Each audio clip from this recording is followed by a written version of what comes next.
the ins and outs about gender-based violence? Yes, the legal profession. First, there is an organization of the Federation of Women Lawyers, FIDA, which does a lot in terms of sensitizing the community and also taking up individual cases of gender-based violence.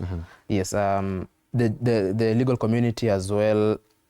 There are very many members of the bar who work for NGOs and civil organizations that address issues of gender-based violence.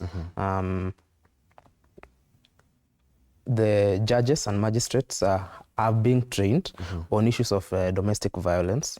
In fact, the Chief Justice around 2 years ago established a court, a specialized court, to handle gender-based violence cases.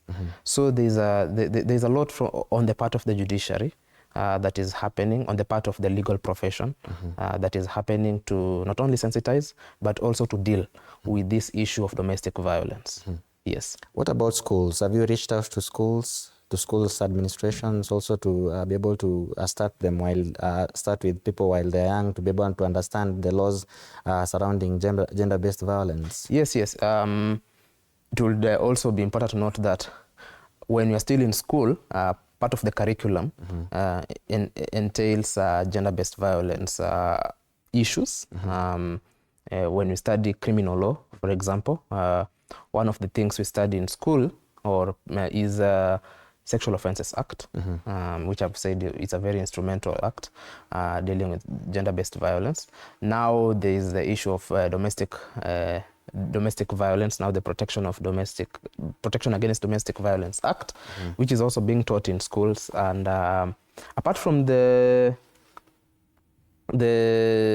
curriculum, we also have events where students in schools, not only in the legal people who are studying law, but also generally university students are being incorporated in this sensitization events, these walks. We have walks in schools. We have